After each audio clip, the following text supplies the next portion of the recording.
lelo ba prophète ba sali ya mabele le belé ba monani na mokili poto kutana Yesu il faut enseigner biso message o etali ko banga nzambe sainteté sanctification car il est écrit sans laquelle personne ne verra le Seigneur. Bibele na bato bakoye bako bolingo na bato ko kita mabe ko fuluka. Mon frère ma sœur, c'est le temps de ne pas kotika mato inayo eyo ka n'importe quel message.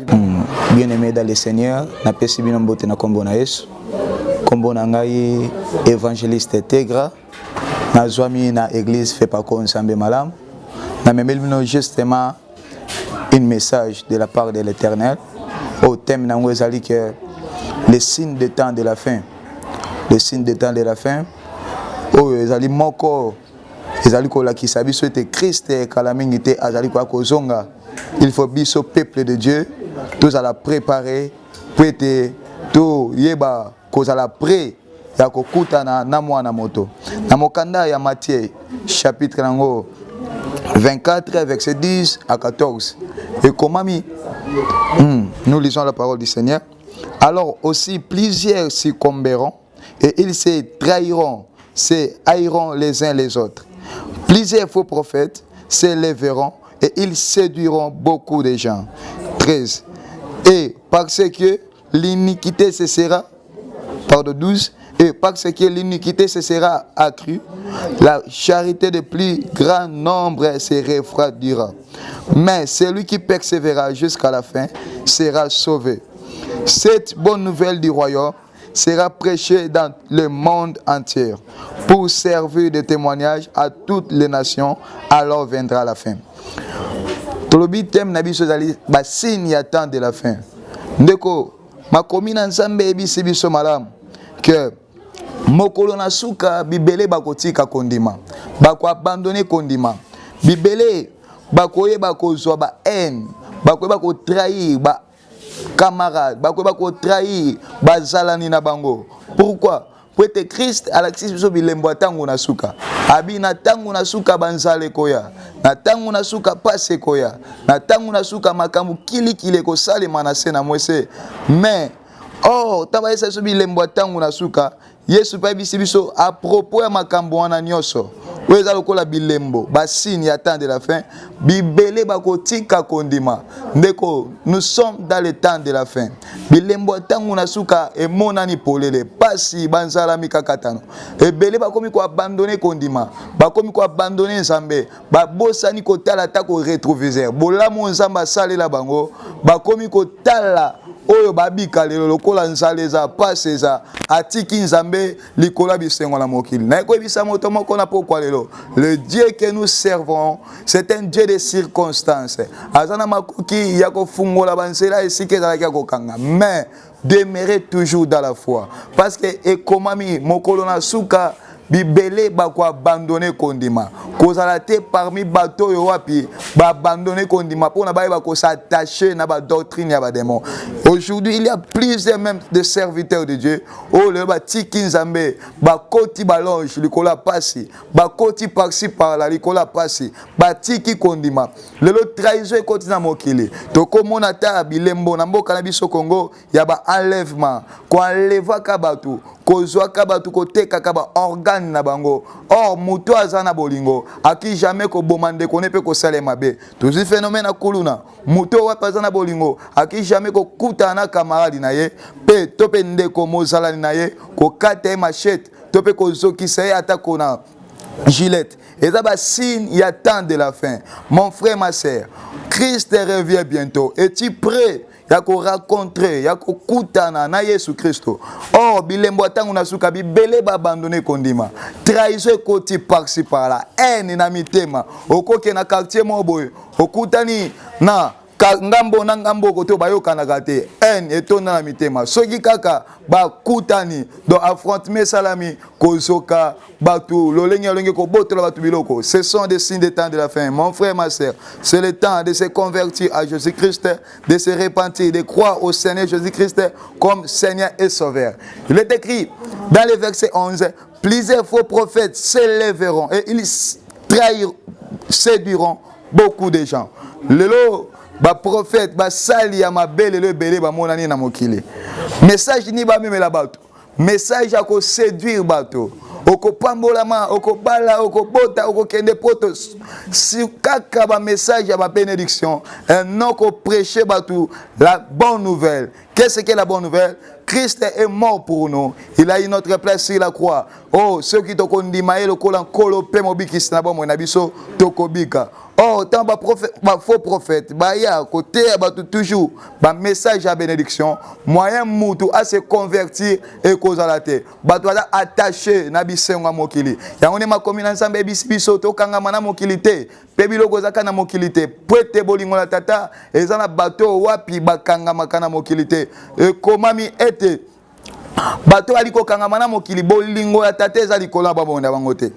C'est-à-dire même Jésus Christ a dit biso to kanisa te ni to kolia lobi ni to kolata lobi. Oh, tant ba faux prophète ba sali na nzambe ba prêcher, ba enseigner biso toujours si des choses de ce monde, oko voyager, oko balo, oko bota, non si la message de la sanctification, de sainteté, de pureté, d'honnêteté. Oh, muta ko la préparer le lengeni pour te akuta na Yesu. Pour te akuta na Yesu, il faut enseigner biso message o etali ko banga nzambe, sainteté, sanctification, car il est écrit sans laquelle personne ne verra le Seigneur. Aujourd'hui, il y a des églises. Pourquoi il y a une église? Oh, où soit, tu télémi bison na kat église, pasteur a télémi abiga bison to bonde la. So ba télémi pour te ba bonde la. Ba ebisi batuana. Bo ebisi pa nzambe eloko nini o wapi alingi ete asali la yo. Ebele ba koloba nzambe na ngina voyager, nzambe na ngina kende poto, nzambe na bala na bota. 100% yaba fidèle cadre l'église ceux qui sont dans bateau ba koloba nzambe simba kondima na ngai nzambe na lola affermi sous kondima na ngai na pengwa te na bebate na lingi na demeurer kana loba na bakoza la 2%. Pourquoi? Parce que il y a beaucoup de messages ko séduire bana nzambe o bato ali ko lungola elikia ba kanisa sous tête mwana moto il faut azonga.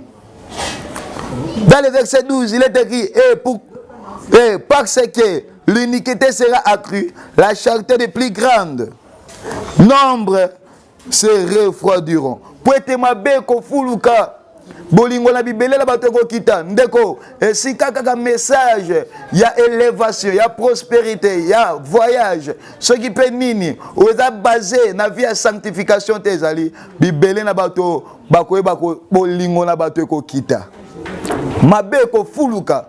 Oh, pour être mabé fulukate, il faut battre à Batouko Banganzambe, répands-toi, crois au Seigneur Jésus-Christ, tu seras sauvé.